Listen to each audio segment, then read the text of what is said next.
ワンピースは実在する。俺はモンキー D ルフィ、お前らを超えて海賊王になる男だ。人の夢は終わらねえ。 Welcome to Nerdville. We'll never find a more wretched hive of scum and villainy.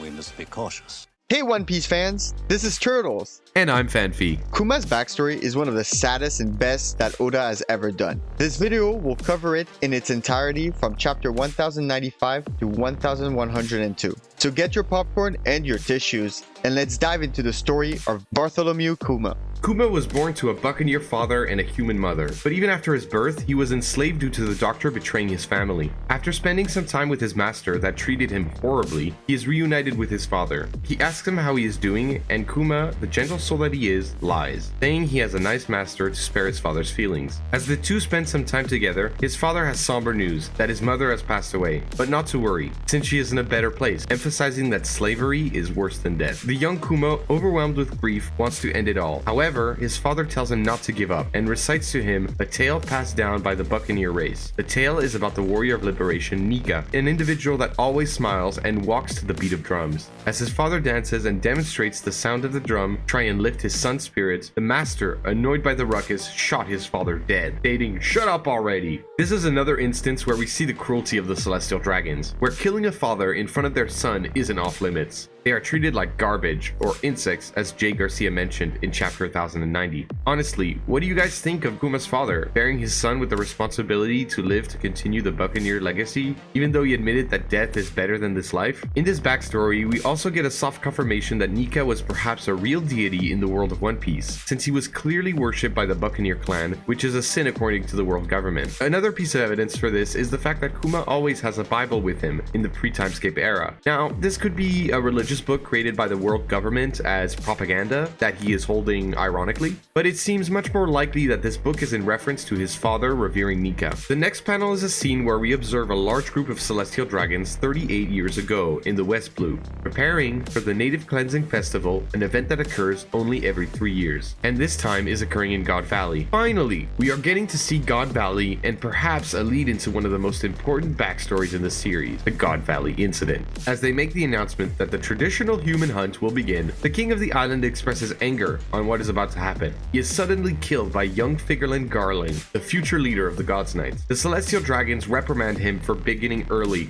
and give him a 10,000 point deduction. He pridefully states that he needs a disadvantage to make it interesting, since he is one of the predicted frontrunners of the contest, which shows how strong he could potentially be. The announcer continues by saying that they all brought slaves, who are also fair game to hunt, and they will chase them down like wild rabbits. As an agent comes up to Saturn, mentioning that they have tracked the missing slave, and that it was the buccaneer brat. As what looks like another slave beating Kuma up for selfishly running away, a figure appears. Actually, it's two slaves, Ivankov and Genie. Could she be Bonnie's mother? She is eating meat. Since Ivankov's pose is very descriptive of his personality, this is the same for Genie as well, as eating meat is a big trait for Bonnie's character. Also, the similarity in their names can't be ignored. We continue with the cleansing festival that we saw a bit last week. As they prepare to start, they announce that this year's rabbits, referring to the people that are about to get massacred, 13 special guests worth 10,000 points, and the winners will get unbelievable prizes. This refers to a 6 treasure chest on top of the columns in the center stage. We get another glimpse of Garling, who proudly states that the rest of the celestial dragons are pests, and that they should sit back and watch. We also see 3 other figures who are participants. This means that these people are also celestial dragons. We have never seen celestial dragons apart from Imu, the Gorosei, and Garling, who are not dressed in their astronaut suits. This seems to point us in the direction that these individuals are members of the God Knights like Garling. This is even clearer when the masked individual says that Garling will not win this time, insinuating that they might be some sort of rival. Also, the person below Garling exclaims that the Man-Mayer family will win. We're getting bits and pieces here of the society in Maurijois and how it might function. It used to seem like all celestial dragons were those royals prancing around, living a life of debauchery, but it appears that certain families like the Figurlin and the man-made or family, perhaps have traditions of certain members being warriors. In medieval times, in European royalties for instance, it was actually quite common for the first son of the family to go to war to prove themselves. Maybe something similar is happening here with the God's Knights. An example of nobles representing European royalty is the name of their capital, Marijois, which is a French word, which is unsurprising since Pengia Castle refers to the castle of Chambord in the Centre-Val de Loire, a region in France. We've already seen that the God Knights are the police force of Marijois, as stated by Akainu in chapter 1054. But knowing that they might all be celestial dragons is quite interesting. To think that not all celestial dragons are satisfied with being weak as they are, except for, of course, godhead of debauchery himself, Saint Charles, who is ridiculously tanky. The rabbits are in disbelief of what is about to happen, crying and yelling, hoping that this is only a nightmare. We see a couple of nobles inspired by Garling that decide to start firing blindly into the crowd. The announcer warns them to stop immediately since the game has not yet begun. It is worth noting that the announcer is laughing while saying this. As 200 nobles wait to start hunting, the scene ends on the announcer taunting the prey, saying that the hunt will begin in an hour, and for now to run, little rabbits, and give us a good chase. We head to the Marine headquarters. A conversation between Fleet Admiral Kong and Garp is happening, as the Fleet Admiral requests Garp's presence at the event to prevent an imminent danger. Garp, uninterested, tells him that he doesn't care about the celestial dragon, and is not surprised of this happening since they stole something important from Hachinose. Kong responds saying that Roger is also on the move, as Garp exclaims, "Lead with that next time," and that he is on his way. This cuts to a panel of Hachinose where certain pirates say that the Rocks pirates have already left, and that they should hurry up. We can assume that those pirates are Roger and his crew, since it would parallel Garp leaving in the previous panel, and those two are the heroes of the God Valley incident. Also, the next panel has pirates say that this is going to change the pirate world, referring to the Rocks and Roger crew confronting one another. We cut back to God Valley, where Eva realizes that the island is surrounded and that they will never be able to escape this hellish reality. And they chose this place to hold the event as an excuse to obtain the natural resources. Ivankov explains that they will all be dead in 3 weeks, emphasizing how unfair this world is. Another prisoner says that they promise them their freedom if they manage to survive. Ivankov, enraged, explains that there has never been a single survivor in these events, and that the celestial dragons want them to hope so that they will run, and that is why they lied to them. The only way to survive is to try to escape the event. Returning to the festival, Garling is killing multiple targets, with commentary that he just got 10,000 points, and that his strategy is to take out the highest targets. Adenen Mushi is filming the entire event as we see Marijois, where the remaining celestial dragons are watching the massacre with joy. This leads us to Ivankov getting the help of a fishman to break his chains. Could he be the revolutionary fishman Hack? Jeannie starts explaining her plan, saying that 2 of the prizes are the Azure Dragon Fruit and the Pawpaw Fruit. They are the key to their escape since they could fly or teleport away. Jeannie adds that she's already wiretapped the Marines and divulged the location of the event a couple days ago, expecting some chaos to start.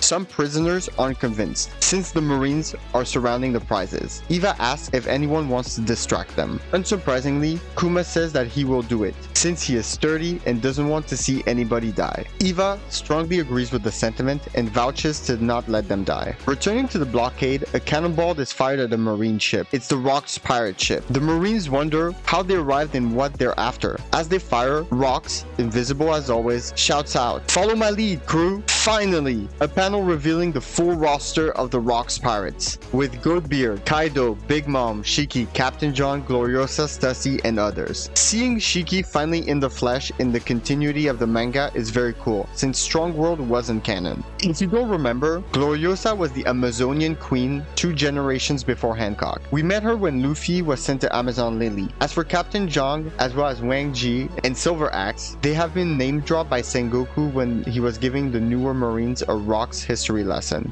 But we also seen them before in Thriller Bark, as their corpses were being used by Moria. As they prepare to land, the monster crew immediately starts bickering. An example of this is Stussy latching onto Whitebeard as Gloriosa calls her out for it, and Stussy retorting, "You're the one to talk." This catty attitude is quite hilarious, because now we know that Stussy was really in love with Whitebeard, giving her obsession in chapter 1073 with her son with Newgate. But also when we were in Amazon Lily, Boa was suffering from love sickness. Gloriosa had mentioned that this had happened to her previously, and who better to fall for than the the ladies' man himself, Goatbeard. Captain John mentions here, "Hehehe, my precious treasure." This shows us his personality, where he is clearly focused on acquiring treasure, which he probably amasses anytime the Rocks pirates do a big raid. If you forgot, this treasure was later found by Buggy and was quite the fortune, thanks to Luffy finding the treasure map on Turler Bark, which, as we said previously, was where John's corpse was. Each known member gets a panel giving us insight on what their objectives and personalities are. Whitebeard is concerned that Rocks will lose sight of his objective, calling him an idiot and a moron.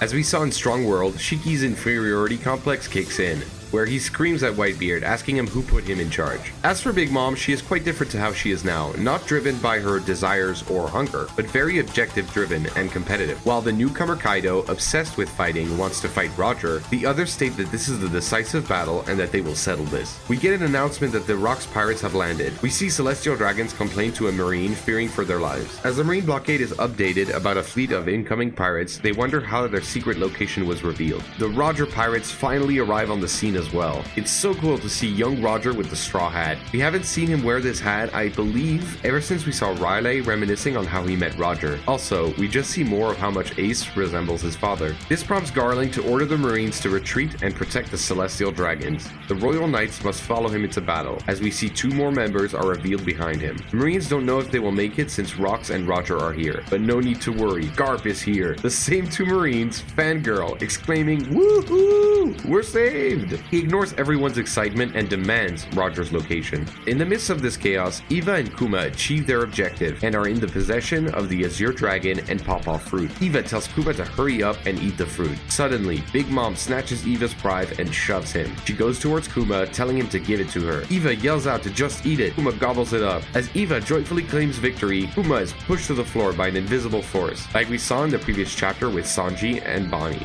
It's Jay Garcia Saturn, looking exactly the same, emanating black lightning hockey. He addresses Kuma, stating that because of his heritage, he can live as a slave or die. Kuma asks Garcia if he's someone important, and continues that he doesn't understand how being born would make you more or less important, adding that being born a slave is no different than not being born at all. Kuma concluded that if he had any amount of power, he would save as many people as possible, just like Nika. Saturn, enraged by these comments, responds with, "And that's why you need to be eradicated," letting us know that the persecution of the Buccaneer race is because of them revering Nika as a god. The narrator tells us that this day will be forgotten. We see God Valley with black lightning appearing with 2 comments. "Hold it, Rocks," and "You're in my way, Roger." We're pretty sure that the speech bubble here is Roger speaking. However, "You're in my way, Roger" could be only one of 2 people. The first one would be Rocks, obviously, since Roger is speaking to him. But we're not sure where this conversation is taking place. Since Garp and Roger have to team up in this conflict, Garp would definitely say something like that to his rival. Oda is really the king of cliffhangers. I'm sure a big majority of you, One Piece fans, felt the same way as us, wishing for more, where we were cut off moments before the action began.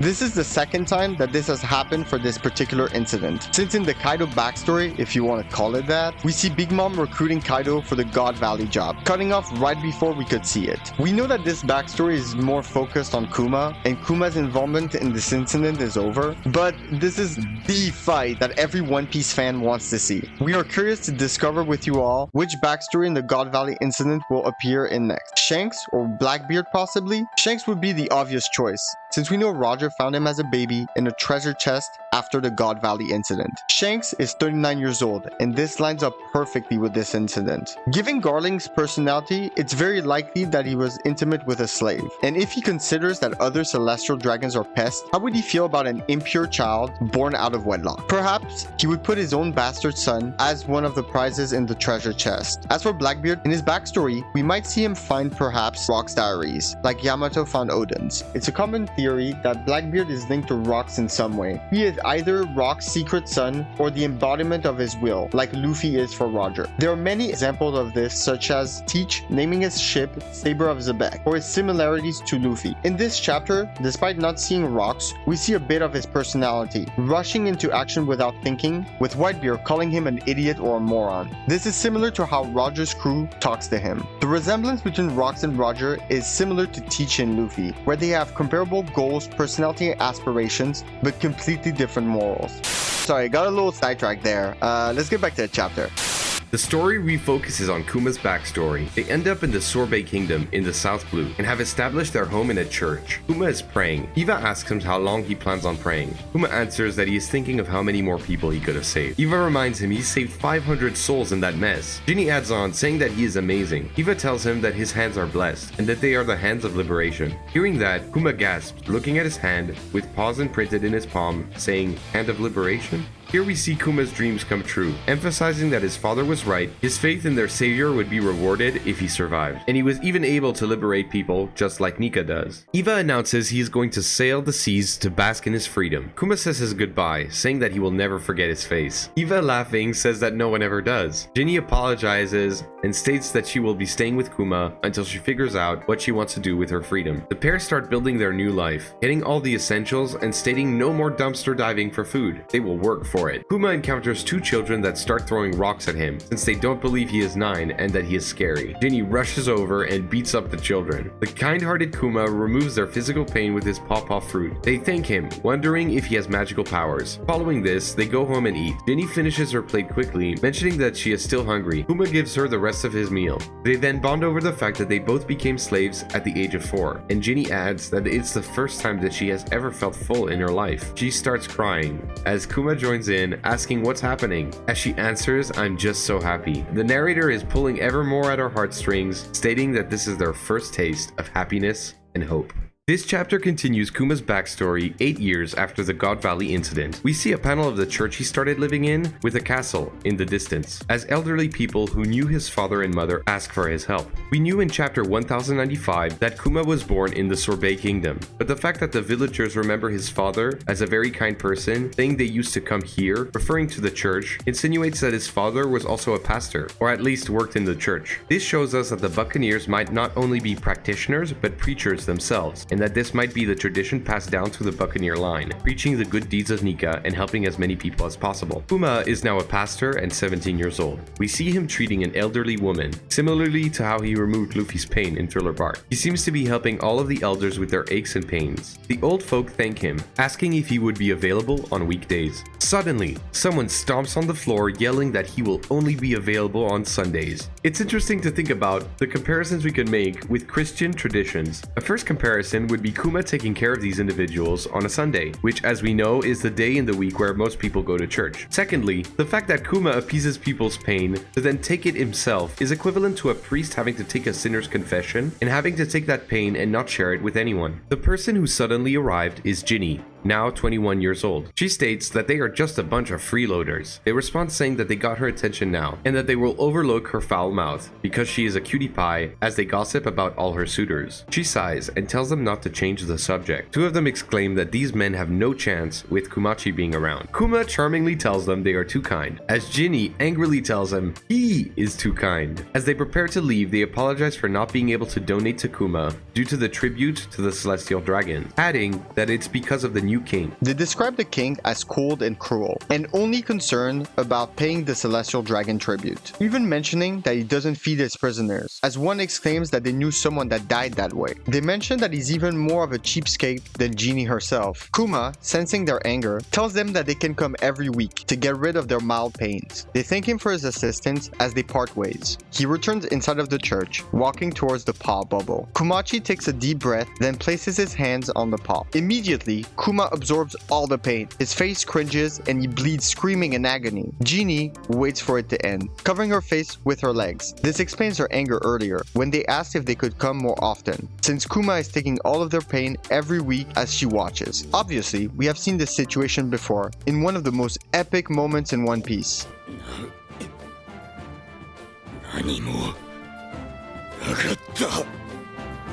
where Zoro took on Luffy's accumulated pain from Thriller Bark. Zoro must have really won Kuma's respect when he did that, since Kuma has been doing this himself for years probably. Perhaps Thriller Bark was the first instance of Kuma seeing something of Nika in the Straw Hat crew. We mentioned earlier, what Kuma does is taking people's pain away, then taking the pain himself. You could tie this to the act of self-flagellation practiced by clergymen. This is the act of inflicting pain upon oneself to share in the crisis pain. In that case, what clergymen are trying to achieve is sharing the burden of taking the sins of all humans like Jesus did. You could say Kuma does something similar by taking all their sins, here represented as aches and pains. Genie takes care of Kuma so he can recover. She tells Kuma that they have no idea what he's doing for them, and that he's doing it week after week. Kuma says that someone has to take all that pain. He also apologizes for causing her pain, and tells her that he will become stronger. Ginny retorts that's not the point. Kuma changes the conversation, mentioning that he got food today. Both joyfully enjoy their food. The backstory continues 5 years later, where we see the church as Ginny says to Kumachi, let's get married. Kuma, flustered, responds, we can't.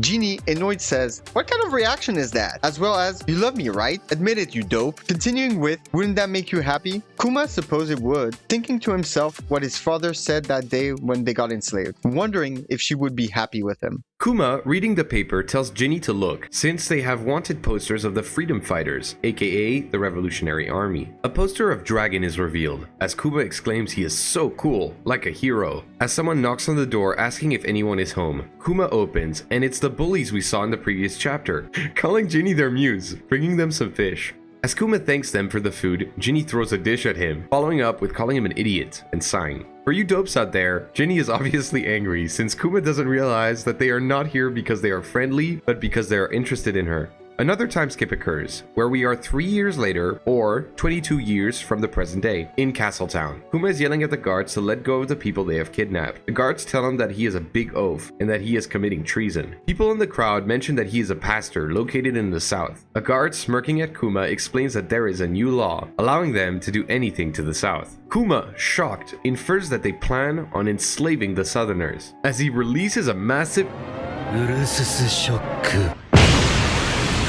stating he can't let it happen. We cut to the king being informed that the people find the new policy is hard to swallow. The king answers that this won't have any consequences, and people will just have to get used to it, adding that they will resent the southerners in no time. The king explains here that the borders of the kingdom will stop at the northern province, to reduce the country's population and by extension the celestial tribute. The next panel is Kuma in jail with other prisoners, as he asks what did they do to be arrested as well. It's Ginny and the bullies, as she explains that they raised hell to get him out, as a bully adds that they got their ass kicked. Kuma expresses his concerns about the future of this kingdom to Ginny, as she tells him the king is only a puppet of the celestial dragon, and the policy came from them. Out of nowhere, a massive explosion occurs in the royal palace. Two shadows appear, obviously one being Ivankov's, the other Dragon, adding, "You make me sick." The next panel reveals that the Sorbet kingdom was liberated as people celebrate. Dragon mentions that Kuma went on a rampage, as Eva exclaims you will love him. As they open the door, Eva yells out, "Ginny, Kuma, you got caught!" The pair is shocked at seeing him again. Eva asks Kuma if he is still the same and wants to join them to change the world. Finally, we get to see Dragon, where he looks just as he did during the Vegapunk backstory on Ohara. We get to see Ginny and Kumachi joining the Revolutionary Army. The narrator confirms the timeline by stating it was the tragedy of Ohara and the start of the Great Pirate Era which led to the creation of the Revolutionary Army, and that Eva and Dragon were the figureheads of the army until Kuma joined in as a third. Dragon explains that they currently lack funds, so they can only act like mercenaries and help where rebellions are already taking place. He adds that all recruits must go through a weapons training, and that the long-term goal is to have a boundless army around the world. As the group sails, Kuma asks Dragon how does he know so much about weapons. Dragon answers that he has spent some time with the Navy, but unfortunately didn't find justice there. Eva chimes in with, Marino revolutionary, Dragon wants to help others. Here we get insight on who Dragon is, and unsurprisingly, he is Garb's son. The fact that he shares Garb's values on helping people and on the concept of justice. あんなゴミくずにか As he mentions, he was once part of the Marines, even if it was short-lived. It begs the question if Garp pushed him to do so, like he did with Luffy, or was he just simply inspired by his father's view on justice? Dragon is an evolution of Garp. Garp wants to help people within the current system. Dragon realized or discovered that this isn't possible, and does what Garp couldn't do, and create an alternative to the status quo. Dragon is shown as more than a potential powerhouse, expressing efficient use of resources, big dreams, and a strategic mind. You can also see that at his core, he's a Marine, with a drill sergeant attitude about him. I wonder why. Kuma proclaims to to Dragon that he can count on him, as the fearless leader tells him that he won't regret it. This is followed by a panel of Kumachi saying that he will come home once in a while. The last part of the chapter happens 14 years from now. A soldier tells Jeannie that she seems very excited, where we see Jeannie has become a captain of the Revolutionary Army's Eastern Forces. She answers, "Is it that obvious? Can you blame me though?" Jeannie explained that she can't wait to be reunited with Kuma, as the soldier exclaims that Captain Kuma is a lucky dog and won the heart of the woman they admire. Jeannie is obviously creeped out by that statement. The chapter ends at the Revolutionary headquarters in Baltigo, where Dragon is urgently called with the revelation that Jeannie has been captured. This chapter starts at the Revolutionary headquarters, where they receive a call asking them to help overthrow a government in the South Blue. Eva mentions here that they are already busy and they can't spare the men. As Kuma says he will go, Eva interjects that he has been very reckless since that day, referring to Jeannie's capture. Kuma immediately arrives, looking like he was ready to go on a rampage. Kuma remembers that day, his eyes full of anger. We are told that she has caught the eye of a celestial dragon that wishes to wed her. Could Bonnie be a celestial dragon? Based on the information given, it looks like Bonnie was conceived during Jeannie's capture. So, her biological father would be a celestial dragon. In that case, why would the Gorosei not care about Bonnie? Since we know that Shanks, for instance, seems to be treated differently. For example, Jay Garcia orders the Marines to shoot her in chapter 1095, while in One Piece film Red, they were worried about eliminating Uta since she could have been a figureland. Even amongst bastards, it looks like there's a hierarchy in the Celestial Dragon Society. We return to the country Kuma aided, where they celebrate the victory. The celebration continues, where they call them the heroes of the people, as Kuma returns to Dragon, saying he's worn out and he will be returning to the ship. The narrator informs us that 2 years have passed since Jeannie's capture. We see a ship with someone crying, as an individual mentions, "We're almost there, Bonnie." Also, something interesting revealed in this chapter is that, well, Bonnie is not really 24, but actually 12, since Ginny was captured 14 years ago, and then the narrator tells us that roughly 2 years later is when Ginny manages to make it back to the surface. So all of you Bonnie simps out there, watch out. We go back to the Revolutionary headquarters as Eva yells to Kuma that Ginny is on the line. This cuts to a panel of Dragon, Eva, and Kuma listening to a Denden Mushi, as Ginny tells them that she was able to come back to the surface, explaining that they didn't want her after she got sick, continuing with, "What a stroke of luck." Kuma worries and says, "You're sick?" She adds that she wanted to see everyone one last time, but unfortunately, this call would be their goodbyes. Kuma immediately interjects, asking where she is, and that he can be there instantly. Ginny apologizes, letting him know that she is going to die, but doesn't want him to see her like this. She finishes by asking Dragon and Eva to take care of Kuma, since he has a big heart. As she says that, Kuma bolts, pushing people out of the way, and he says there is only one place she could be. As he gets outside, he teleports away to the church in the Sorbet Kingdom. Ginny tells him that she loves him, and always will. As he arrives, the villagers are surprised, but Kuma immediately asks where she is. They tell him she is here, but that when her skin was exposed to natural light, it turned blue and hardened. Oda shows us her arm and legs are full of gemstone-like objects, as Kuma remembers their childhood and her proposal. Kuma, sobbing, holding his beloved, wonders how this could have happened, and hugs her. They explain she made the journey to ensure Bonnie's safety. As Bonnie cries, Kuma tells Ginny she can rest now, and promises he will take care of Bonnie. The next panel is of Ginny's grave, where Kuma pays his respects. We go back to the church, where someone yells out, "You're doing it wrong." It's the old folks who decide to teach Kuma how to feed a baby. This situation is so cute and funny, seeing a giant trying to feed a tiny baby. The old folks also suggest an iron cage to keep her safe, since he might squish her in his sleep. Kuma, seeing Bonnie's large appetite, is brought to tears since she resembles her mother. After this, we get to see Bonnie able to say her first words. Kuma can't handle the cuteness and starts bawling out. The pair continues living together as Kuma leaves her with the old folk when he goes on revolutionary missions. The next couple of panels show us Kuma fighting and taking care of her. We even get to see Sabo fighting Kuma when they meet.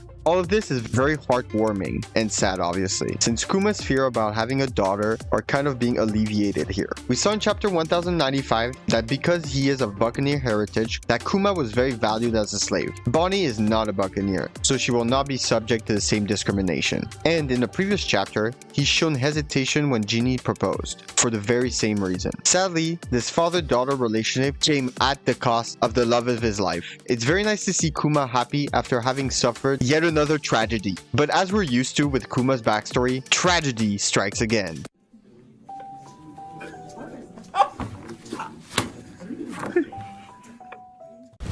Emotional, damn it!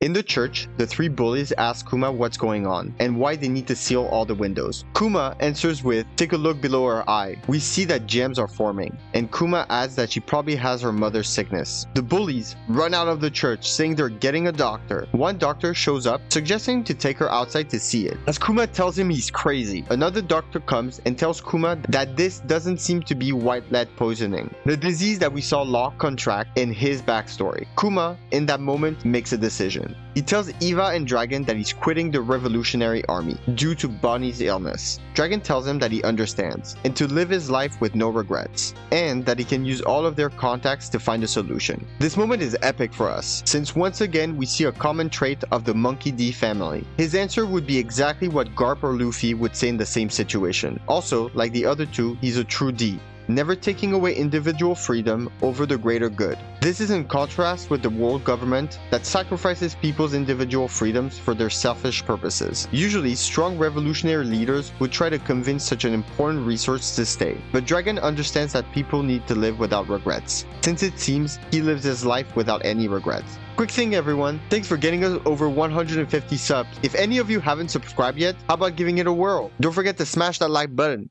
Do it. We are 7 years from the present day. We see Bonnie, age 5, acting just like her mother, defending herself against bullies, who are calling her names such as ugly vampire, referring to the fact that she can't leave the church and can't be exposed to the sun. As she kicks one in the face, someone stops her. It's Kuma, asking her to stay inside as she tells him he is a worrywart, adding she hates it when he's all sad and worried. Kuma gives her a big bear hug, crying, saying she is so cute. Bonnie complains about the kids making fun of the rocks on her face, as Kuma jumps in, saying, "Are you talking about your jewels?" Adding it's because they are jealous, and he loves her gems. This cheers Bonnie up immediately. Kuma asks Bonnie where she would like to go. She answers that she would want to go to Sky Island. As the two continue making their plans, Bonnie informs her dad that she read about the Sky Islands in a book, and that these islands must be very close to the sun, suggesting that they might meet Nika there, as Kuma dances and sings the rhythm of the drums just like his father. This is cool, since we saw that Kuma had told Bonnie about Nika in chapter 1095, so dancing around to the beat of the Nika drums might be their daily routine. This is also a funny wink from Oda, since the first moment we saw Nika's silhouette was at the big banquet in Skypiea. Kuma finally meets a doctor that gives him a correct diagnosis, an incurable illness, and she would be lucky to live to her 10th birthday. Kuma is crushed and mumbles it back to himself. As he enters the church, Bonnie jumps out scaring him. She tells him that she heard everything. Kuma, confused, asks what she means. Bonnie tells him that she heard that when she will turn 10, it will all be over. Kuma, preserving her innocence, tells her that she will be cured by the age of 10. The chapter ends on the return of the banished king, ready to continue where he left off. The old folk ask Kuma to save them. We continue where we left off last time, with King Bikori attacking the southerners. As the south of the Sorbet kingdom is in flames, citizens tell Kuma to come back since there is no one else to save. The king explains his policy, stating that he is taking example on a nation in the east that burnt away their trash without mercy for civilians. The king here is obviously referring to the Goa kingdom in Sabo's backstory. He says that you need the heart of a devil for this kind of work, and sacrifices need to be made to ensure the prosperity of their nation. We see a crowd protesting at the front of the palace. The king orders the guards to kill some of them to stop the riots. They start shooting at the crowd. As a huge figure appears, guards tell him to stop or they will execute him. That figure is Kuma, with one of the most epic drawings we have ever seen depicting Kuma in a blinding rage. Meanwhile, at the church, they treat the injured. Bonnie looks out to observe what is unfolding, as she is told to stand back due to the light. She mentions that she has never seen Kuma this way. Kuma prepares his attack, remembering the devastation caused by the king. He yells at Kumachi that he will regret this, and calls him a bumpkin priest. Kuma unleashes an destroying the palace in one attack, as they call this event the one-man revolution. It's over 9,000! It's crazy to think how powerful some of the 7 warlords actually are. Some of the early warlords were kind of underwhelming, like Crocodile and Moria for example. But here we see a clear difference of scale and power, since they emphasize twice in this chapter that he faced the entire force of a country alone, as well as an armada of battleships. not to mention his insane durability and powerful devil fruit. It makes us think how powerful all the other warlords are, like Mihawk and Boa. With how the other Shichibukai were portrayed by Oda, it was hard to believe that the entire warlord system was one of the 3 balances of power in the world of One Piece. But with more information revealed by Oda, we get to see how powerful they actually are. We cut to Marijua, where Saturn is informed that the Sorbet Kingdom has a new ruler, and wonders who it could be. The narrator explains that the people wanted Kuma as their next king, and he conceded, but is still living in the church. He continues helping people with their pain, although they address him as King Kumachi now. Kuma responds that he is only a figurehead, and Bulldog is in charge. The people mention that Bulldog was their previous king before Bakori, and was a decent ruler, even though the country was poor. Suddenly, we see a young woman running in the church, mentioning she needs to increase her stamina. Incredibly enough, she looks like Genie. The old man asks Kuma, "Who's the babe you've got running laps?" As one of the bullies and Kuma are shocked, wondering what's happening. She addresses the group, asking why they are looking at her like that, adding she wants to be ready to sail with Daddy. The group is even more confused, as they realize that she is Bonnie. She looks at herself in the mirror, then reverts to a child, as Kuma falls to the floor in shock. The bully asking when and did she eat a devil fruit. They mention that she probably ate the HH fruit. While Bonnie is trying to turn herself into an old lady, someone enters the church, saying that Bulldog wants an audience. The bully grabs the old lady, saying that Bonnie did it, even though we clearly see that she's still trying and that he is mistaken. Bulldog enters, meeting Bonnie for the first time, calling her princess, saying that he has some news, also hilariously stating that it's good that they have met his mother, that the bully believes to be Bonnie. He has come to let Kuma know that King Bakori is plotting to return. Kuma is shown an article that depicts him as a tyrant, having taken the throne, assaulting villages. Again, we see the propaganda machine that the world government is, as they slander Kuma's name and confirms that Kuma was never as he was presented to us. This makes sense since everything we saw from Kuma was in complete opposition with the tyrant title that was given to him. Bulldog adds that this proves that Bakori still has the backing of the Celestial Dragons, which makes sense since the world government would never want a buccaneer on the throne. The old folk declare they never want to see his face again. Kuma agrees and says he will never let Bakori return to Sorbet. He affirms that he will do what he can if Bakori returns, but he will have to leave the country since he is branded a criminal. So he asks Bulldog if he wouldn't mind claiming the title of king, also demanding that Bonnie stays with them. As we see Bonnie finally succeeding in transforming, Kuma picks up the wrong old lady and asks Bonnie to behave while he's away. This is very funny, since when Bonnie infiltrates Marijua, she uses the Queen Dowager cover to bypass the guards of Pangaea Castle, since even her father confused them, so infiltrating would be an easy task. The Marines and Bakori arrive just as Kuma is leaving. The former king yells out to the Marines to shoot Kuma immediately, and that he is the dictator usurper, and that he isn't the rightful ruler of Sorbet. Obviously, Kuma eradicates the entire armada on his own. The narrator continues stating that Kuma was branded a pirate and was given a bounty. We return to Sorbet, where we see Bonnie missing her dad. She is with Queen Connie, who lets her know that her dad is a hero that everyone misses. Bonnie exclaims that she will be cured once she turns 10, and she will be a pirate just like her father. I am a Jedi, like my father before me.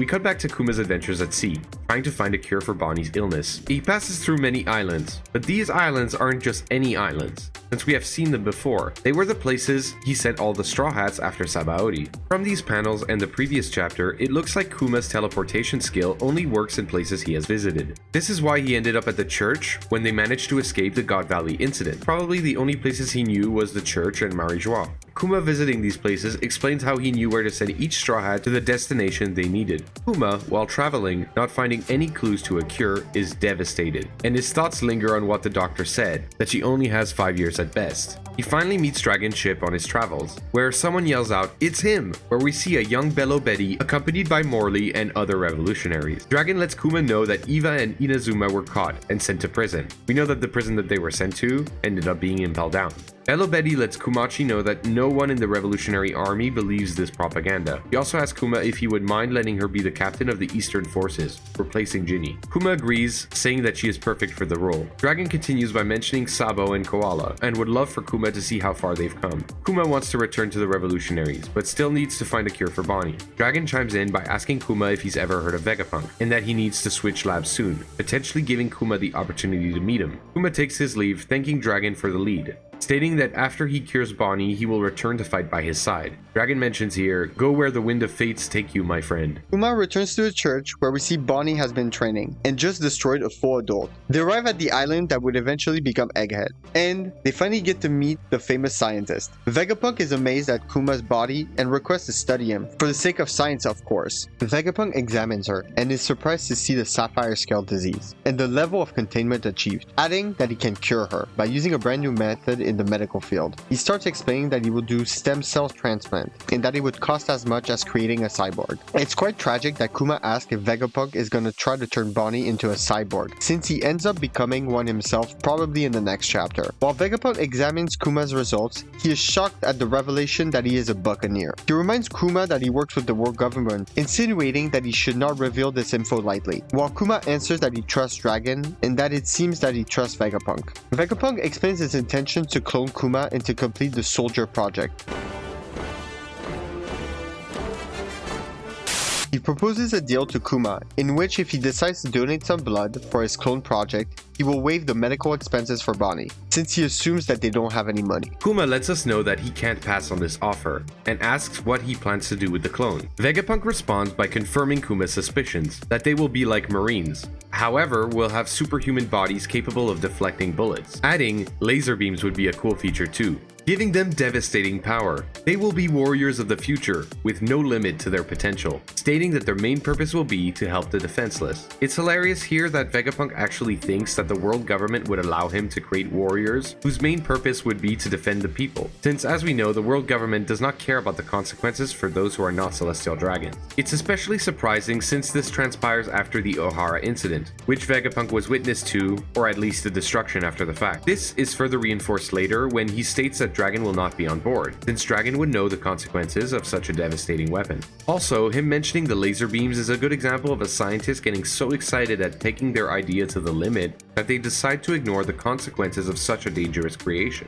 since we know that the world government would easily use the pacifistas to oppress. Kuma admits that he would make a deal with the devil himself to save Bonnie. We all know that a parent would do anything to save their child. Even though Kuma is a man of faith and protector of the people, he is willing to endanger the world to save his daughter. In addition, the mention of the devil here is interesting, since we know that by making this deal, he makes a pact with an actual demon, J. Garcia Saturn. We believe that the world government is controlled by devils, and having a man of faith from a race they despise and a revolutionary, and delivering them a means to oppress the people they want to protect is quite ironic. Vegapunk mentions here that Kuma is quite the saint. We cut to Marie-Joie, where the demon Asmodeus, obviously, states that the clones are meant to be weapons. As we talked about earlier, Saturn calls Vegapunk a fool, and that he has his own plans anyways. Saturn's ominous look makes us think about how he was looking at Kuma with disdain on God Valley. This could also explain his interest earlier, with who became the leader of the Sorbet Kingdom, since in chapter 1095, Saturn stated that Buccaneers were born to be slaves. Perhaps he will leverage Bonnie's safety to force Kuma into becoming the ultimate invincible slave for the Celestial Dragon, completely insulting his heritage. Since we saw in chapter 1089, Garcia no longer has any use for Bonnie, since she's just a little girl. The chapter ends on two dreamers, foolishly thinking that this project is the means to achieve peace, ironically naming them pacifistas, as they're meant to be soldiers. That would imply that they are designed for conflict, the complete opposite of what a pacifist would be. Kumachi obviously is being very gullible here, since as we said, it's very clear that these are meant to be weapons. We're back at Egghead Island in the past, where Kizaru finally makes his appearance, looking swagalicious as ever wearing that fedora. He states that he is here on official business, and giving us confirmation that Vegapunk's previous lab that was mentioned in the last chapter was in fact Punk Hazard. Have you noticed that it's been 3 chapters already where Oda has been presenting new characters to the backstory in exactly the same way, taking half the page over the panel sitting on a box. We saw it with Kuma when he was healing the old folk, and when Genie was presented as being the leader of the Revolutionary Army Eastern Forces. It's interesting how Oda is using the same presentation for these pages. Vegapunk answers that this place is overflowing his head with ideas. Kizaru responds, stating that it's why he probably missed it, and that the government frowns upon deals made with pirates behind their backs. As we see a transponder spy snail observing them from above, Vegapunk conveys his disappointment, that he's only doing doing his job,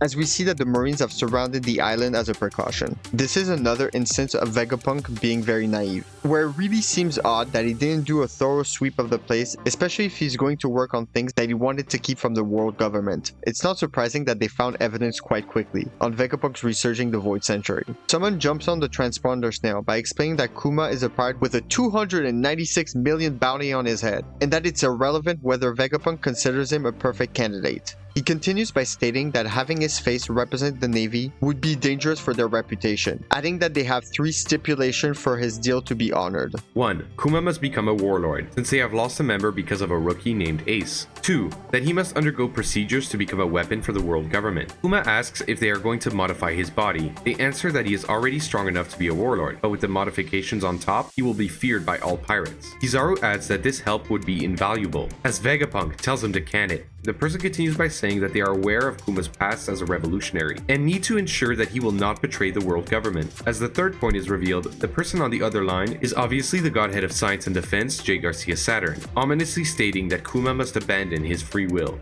Vegapunk, outraged, informs Saturn that it would be the same as killing him, and exclaims that he is doing this since the other warlords refuse to follow orders, and asks if Saturn expects him to murder another human being. It seems like this is definitely not the only reason for Saturn saying this, especially with the look he is giving the audience. It seems more personal than anything else. As we already stated, it would not be surprising that Garcia knew that Kuma was the buccaneer slave that defied him many years ago on God Valley, and that having a buccaneer slave with no mind of his own, no free will to defy the world government or worship Nika while subjugating the population is the ultimate punishment for his race. The demon Asmodeus puts Vegapunk back in his place, reaffirming that he is a military scientist and must obey orders, adding that these conditions must be met for Bonnie to be cured, otherwise the procedure would probably be impossible to accomplish. Stella continues his outrage as Kuma accepts their offer, and that he was worried of not being able to save Bonnie, but now he is willing to accept any cost to save his daughter's life. He is crying and smiling at the same time,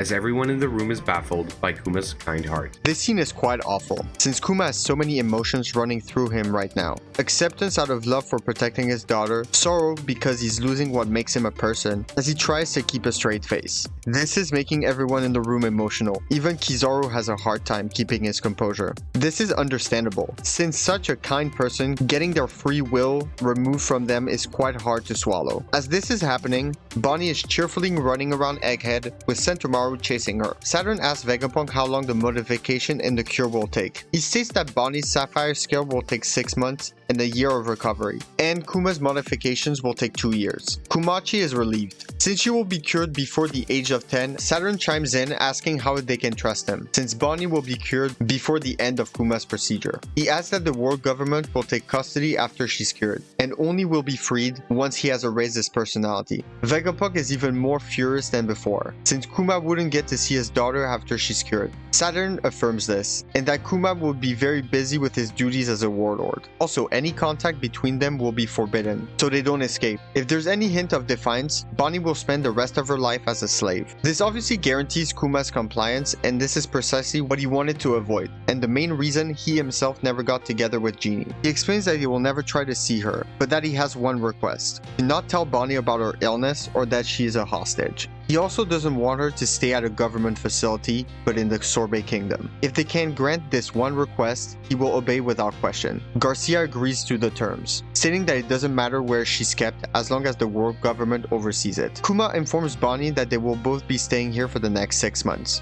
Bonnie is understandably very excited about this, since they have been apart for so long. She informs Kuma that this weirdo next to her is Sentomaru. Meanwhile, Vegapunk is filled with inspiration, as he thinks to himself that having people who could do time-consuming tasks for him, such as eating and going to the toilet, would be so helpful. This is obviously in reference to the 7 paths of Punk, if you know what I mean, as he wishes there were 5 more of him. We see a scene of Kuma undergoing his cyborgification, while Bonnie is undergoing surgery. The following panels are all without dialogue. We see Bonnie playing with Sentomaru again, her drawing her dad, and also a really fun panel of them sleeping, where Bonnie is using Kuma as her mattress. This also reminds us that she used to sleep in a cage, so Kuma wouldn't squish her. More cargo comes in to continue the construction of Egghead, as we see Kuma and Bonnie helping them out. Bonnie spots something delicious, It's a giant ass pizza. We see Kizaru, Kuma, Bonnie, Sentomaru, and Vegapunk all enjoying the feast, even leading to some dancing. Wait a minute. Are they dancing to the beat of the Nika drums? This is interesting since Vegapunk and Kizaru don't realize what this means. In addition, this panel not only shows us the group dancing, but it looks like the entire island is joining in, which is again very reminiscent of the banquet scene at Skypiea. Kizaru, Kuma, Bonnie, Sentomaru, and Vegapunk seem to have formed a very strong bond during these times, which explains why Kizaru was hesitating to kill Vegapunk when the time came. The same with Bonnie when he told her he didn't want to injure any more of his friends. It is understandable as to why Kizaru failed this mission, showing again the incompetence of the Gorosei in understanding human emotions. A time-lapse occurs. We are half a year later, and Vegapunk announces that Bonnie's results are good, and after a year of rehabilitation, she will be able to enjoy natural light and she'll be completely cured. As the pair thank him, Bonnie asks that she will come and visit once she's all better. The pair comes back to Sorbet Kingdom, with Bonnie so happy to be back. A person enters the church. It's Granny Connie! The former queen tells Kuma that she's more than happy to take care of Bonnie. Kuma thanks her, saying that a notorious pirate sticking around wouldn't be good. He lifts up Bonnie, telling her he wouldn't be back for at least a year, but he will write to her a ton of letters. She responds that when he's back, that they will sail to all the places that they talked about. Kuma, with a gentle smile, says, "I'd love to take you."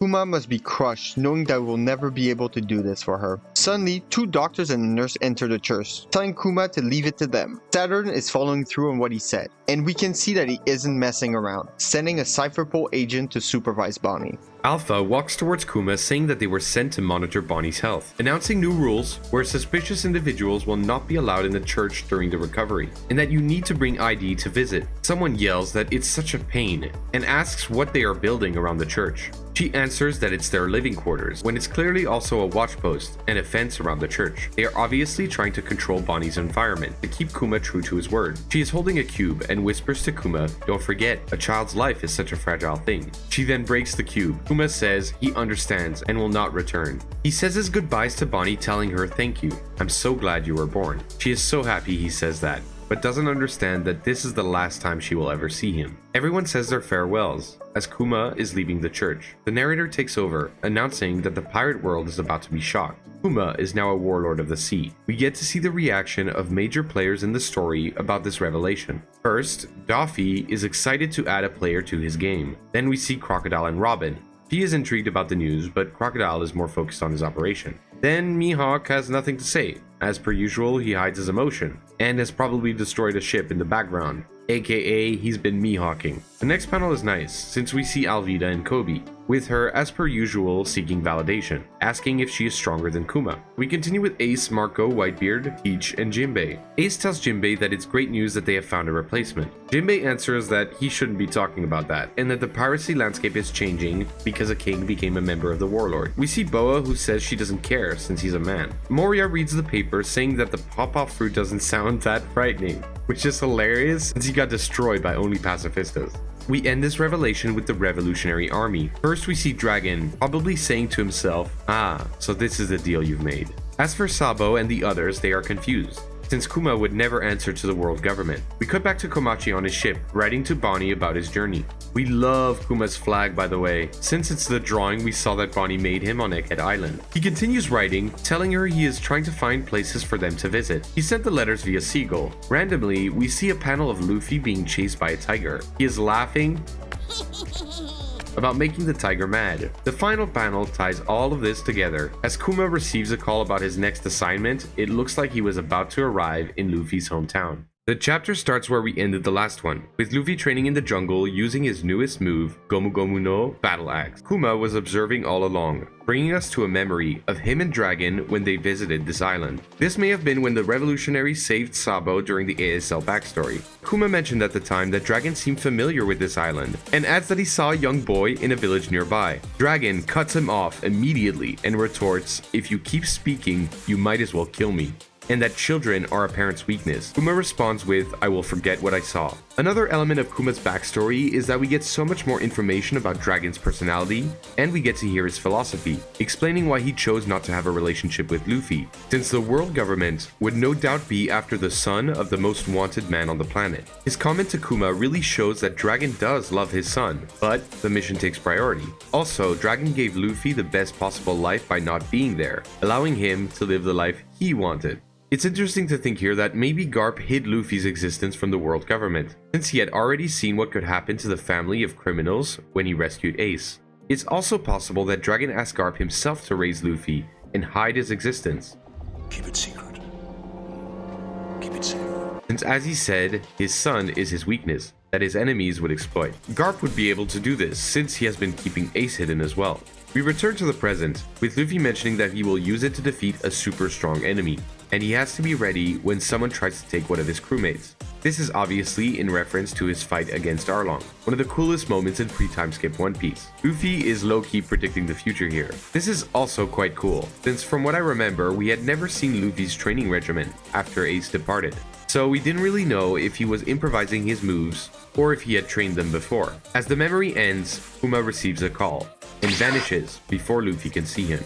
Luffy turns around due to the noise and says that someone strong was there, and that he will beat him before setting sail. Kuma receives new orders, where he must destroy pirates who attacked a nearby merchant ship. Kuma here decides to ignore the Navy's initial orders and prioritizes the safety of the merchants, and only goes after the pirates once they are safe. This shows that despite being a dog of the world government, Kuma is still trying to take advantage of what little freedom he has left. Kuma continues to write Bonnie letters as much as he can, telling her everything that is on his mind.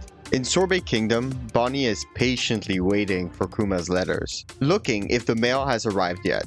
Connie reassures her that they're on their way. The mail has arrived at the church, but first Alpha has to check it. She finds another letter from Kuma, then she proceeds to just provide the newspaper. As the paper arrives, Bonnie asks if there's also a letter. As we know, there's only the newspaper, and Bonnie is understandably frustrated. Alpha complains about the amount of letters Kuma is sending, as she rips the letter into pieces. We see a bin full of shredded paper. What a bitch. This scene reinforces what Saturn said about no contact, and clearly he was right, since Kuma can't help himself. Also, this is a win-win for them, since Kuma believing that his letters are reaching Bonnie would make him more compliant. Bonnie wants to train, as she transforms into what looks like a woman with big arms, reminiscent of Luffy's different transformations.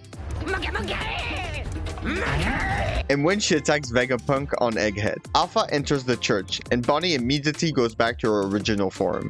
Alpha is confused for a moment, even saying that she thought she saw a huge Bonnie. Alpha starts administering the medicine that Bonnie finds awful. Even worse, Alpha informs us that this is a horrid lemon-flavored placebo. What a bitch. Gyogyo asks Connie why they are hiding Bonnie's powers. Connie, as the wise woman she is, answers, "A talented hawk hides its claws." Keeping Bonnie's power secret was smart, since it allowed Bonnie to get stronger without the world government or the Gorosei finding her, since they would be looking for a 10-year-old girl.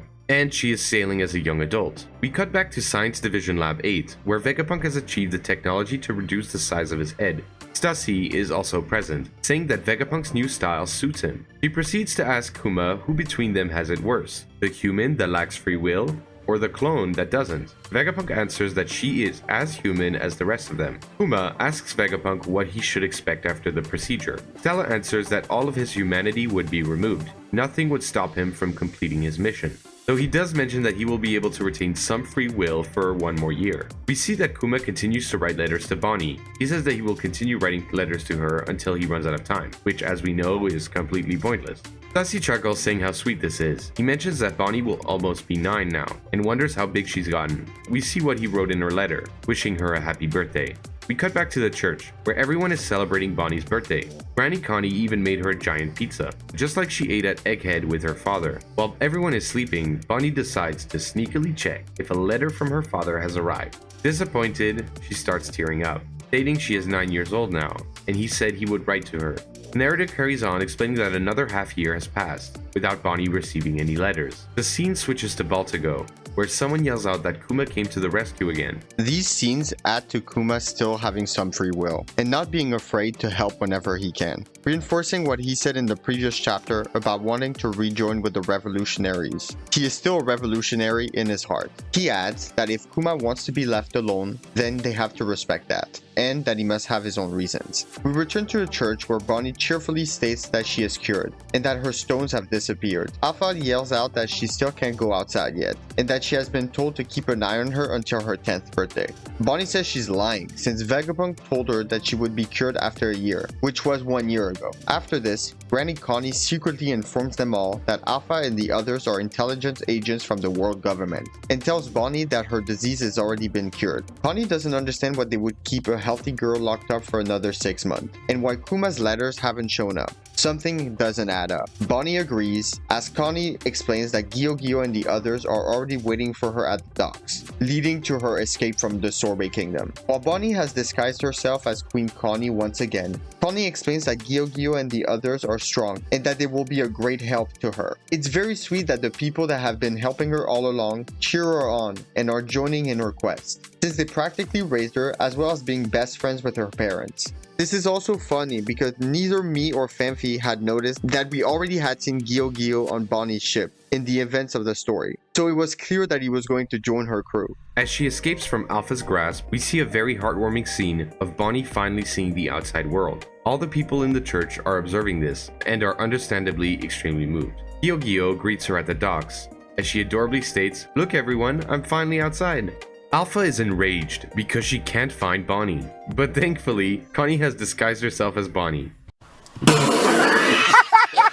This moment is just so hilarious that since Bonnie looks like Queen Dowager as an old lady, she seems to believe that the reverse should be true as well. I just couldn't stop laughing when I saw this panel. Bonnie and her crew set sail, where they inform her that they made the ship look like a pizza.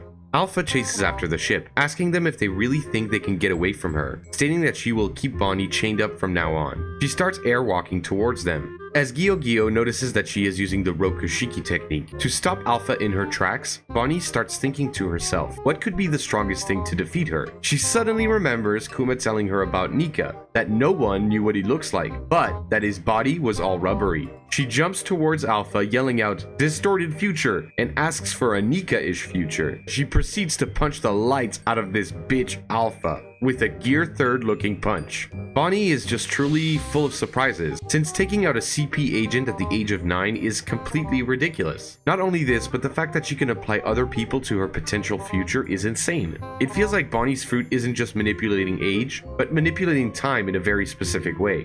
Since she can choose alternate futures, what if she says, "Show me a Shanks-ish future," or Kaido, or someone else? The possibilities are endless. The narrator takes over by explaining that the world government would be informed soon that their hostage has escaped, and that like the others in the new generation, her pirate ship would become infamous in the new pirate era. Kuma mentions here that no one knows what Nika looks like, which explains why Bonnie didn't understand Luffy's form when she asked him about it in chapter 1061. However, since she was raised by Kuma, who worships Nika, once she realizes that Luffy is Nika, she will be delighted to aid the avatar of the god her father worshipped, most likely helping Luffy in his final battles. Kuma here is a true hero, using every bit of his will to impact the One Piece world as much as he can. The fact that Kuma told Bonnie about Nika's robbery body reinforces that idea.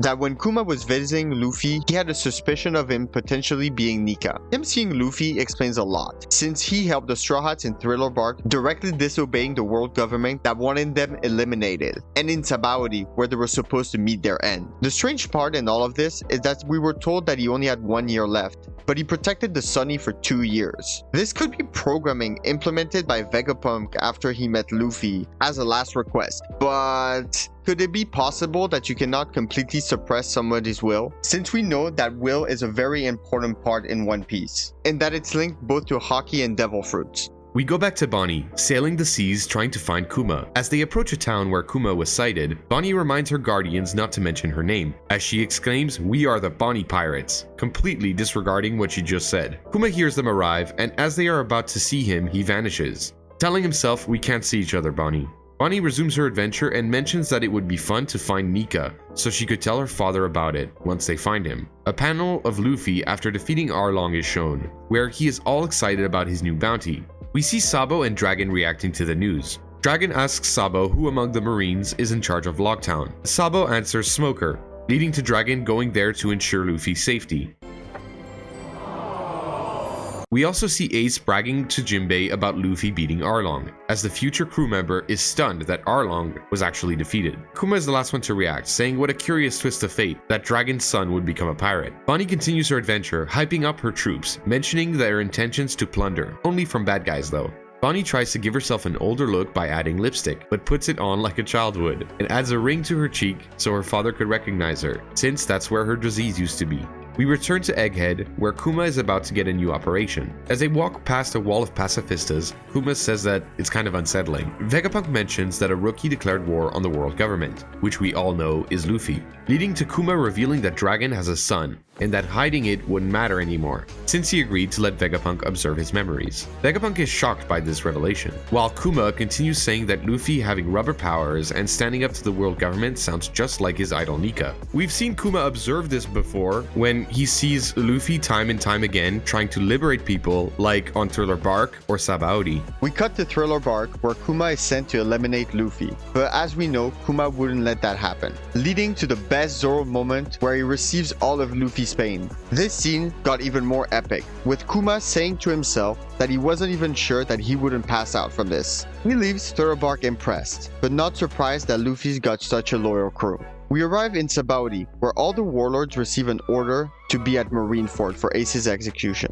and adds that not showing up will remove their titles. Kuma is worried about a war with the Whitebeard pirates. We see Bonnie next, asking for more food as she gobbles up what she already has. Kuma peeks through the window to take one last look at his daughter, not very subtly. Suddenly, he hears a celestial dragon just got hit by a pirate. Kuma goes to check out what happened, and he is shocked to see that it was Luffy, and he did it to protect a fishman, adding that no one has done this in centuries. This continues with us seeing a famous scene of Kuma sending each straw hat away.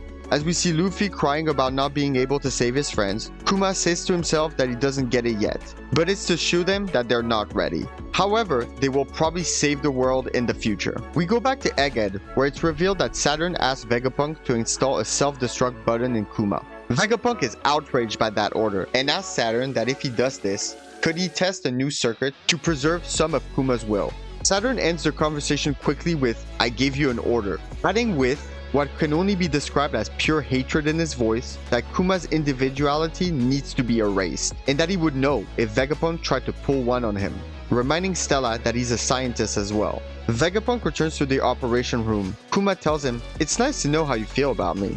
Vegapunk is surprised that he heard that conversation. Kuma cheekily answers, "Weren't you the one that gave me super hearing?" Vegapunk announces that today is the day that they erase his individuality, and that it's already been 2 years.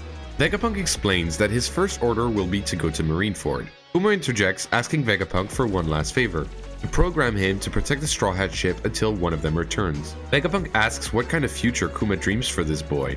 He answers that his actions have really moved him. Even though he understands Nika is just a legend, if a warrior does indeed exist that puts smile on people's faces, who rides the rhythm of liberation that he taught his daughter, then Luffy seems to be the closest thing to him. Vegapunk tells him he is backing quite the dark horse. He also reminds him to not forget to provide his memories. Kuma then creates a giant memory paw, saying to Vegapunk not to touch it or it will vanish. Vegapunk answers that he created a device that will allow him to see the memories without touching it. Kuma takes one last look at his life. He admits that he hopes his existence hasn't harmed too many people. The next couple of panels show us Kuma's journey, him finding joy, then running away from pain, to find joy again, ending with him running, grateful that Bonnie will be cured. As Vegapunk is about to pull the lever, he tells Kuma that his existence wasn't a harm to anyone, and that he is a hero. Kuma thanks him, and says one last thing, with Vegapunk interrupting him, saying, "I know." The entirety of Egghead pays Kuma their respects, as Vegapunk pulls the lever, dropping down to his knees, tears flooding his face. Kuma delivers his final thoughts to himself, thinking that Bonnie is alright, as a panel of Bonnie appears, with her being in the memory bubble room. after she absorbed it in chapter 1072. Tears running down her face, she gets to hear her father's last words. Happy 10th birthday, Bonnie. Thanks for watching, everyone. This is our full backstory video on Bartholomew Kuma. Hope you enjoyed. Let us know if you like this full story type video in the comments below. This full backstory video starts halfway through chapter 1095. If you don't remember the events of that chapter well, and want to learn how the world government is controlled by devils, check out our 1095 chapter review. See you next time. Peace out!